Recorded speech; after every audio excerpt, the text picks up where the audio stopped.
সবাইকে ঈদের শুভেচ্ছা জানিয়ে আমি সোমা দাসপাল চলে এলাম একটা রান্নার ভিডিও নিয়ে। নিরামিষ রান্নার মধ্যে ফুলকপি আমাদের অনেকটাই ভূমিকা পালন করে, কিন্তু একঘেয়ে ফুলকপি খেতে ভালো লাগে না। তাই ফুলকপির রেজালা আজকে একটু বানালাম, তোমাদের সাথে শেয়ার করলাম। ফুলকপিগুলো সেদ্ধ করে রেখেছি। এবার একটু সাদা তেল দেব কড়াইতে, দিয়ে ফুলকপিগুলো দিয়ে দেব, দিয়ে একটু ভাজতে দেব ফুলকপিগুলো। পরিমাণ মতো লবণ এর মধ্যে দিয়ে দেব। এদিকে একটা মিক্সার গ্রাইন্ডারে আমি একটু পোস্ত, কাজু আর একটু চালমগজ এগুলো নিয়ে একটু পেস্ট করে রাখব।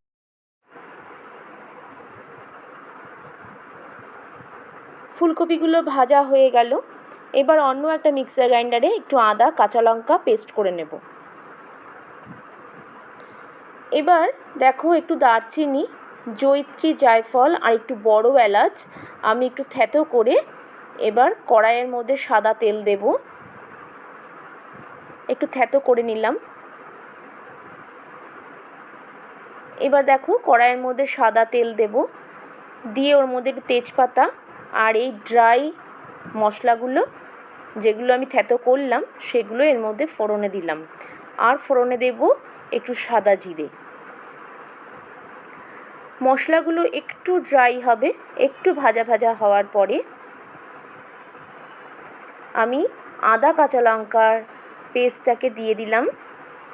একটু গ্যাসের ফ্লেমটাকে কমিয়ে এটা একটু নাড়াচাড়া করলাম। পরিমাণ মতো লবণ অ্যাড করে দিলাম। একটু তেলটা যখন ছেড়ে আসবে আমি পোস্ত, কাজুর পেস্টটা এর মধ্যে অ্যাড করে দিলাম। এবার একটু ভালো করে কষবো, একটু নাড়িয়ে চাড়িয়ে। একটু এর মধ্যে আমি মিষ্টি দিলাম, কারণ রেজালা মানেই হচ্ছে একটু মিষ্টি মিষ্টি হবে। যারা তোমরা মিষ্টি খেতে পছন্দ করো না তারা স্কিপ করে যেও। দেখো, মশলাটা আমার পুরোটাই কষানো হয়ে গেছে। এবার একটু দই, টক দই আমি এই মিক্সার গ্রাইন্ডারে একটু ফেটিয়ে এর সাথে অ্যাড করে দিলাম। এবার ভালো করে একটু নাড়াচাড়া করব। টোটাল রান্নাটাই কিন্তু সিম করে হবে। গ্যাসের ফ্লেমটাকে একদমই লো করে রান্নাটা তৈরি করতে হবে। দেখো, পুরোটাই মশলা আমার কষানো হয়ে গেছে, দেখতেও ভালো লাগছে। এবার ভেজে রাখা ফুলকপিগুলো আমি এর সাথে অ্যাড করে দিলাম। একটু ভালো করে নাড়াচাড়া হয়ে গেলে এটা এবার একটু ঢাকা দেব, একটু রান্না হওয়ার জন্য ঢাকা দিয়ে রাখলাম। আলাদা করে জল অ্যাড করব না, ফুলকপি থেকেই একটু জল বেরোবে। আমার তরকারিটা পুরো রেডি হয়ে গেল দেখো।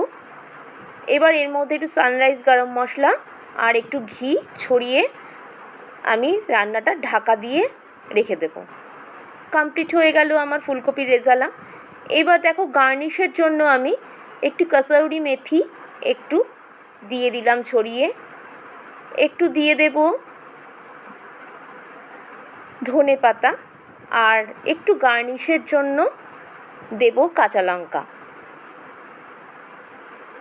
কেমন লাগলো একটু জানিও। বাড়িতে তৈরি করে খেও, খুব ভালো লাগে এই ফুলকপির রেজালাটা। রুটি, পরোটা, লুচি, পোলাও, ফ্রাইড রাইস সব কিছুর সাথেই যায়। ভালো লাগলে পাশে থেকো,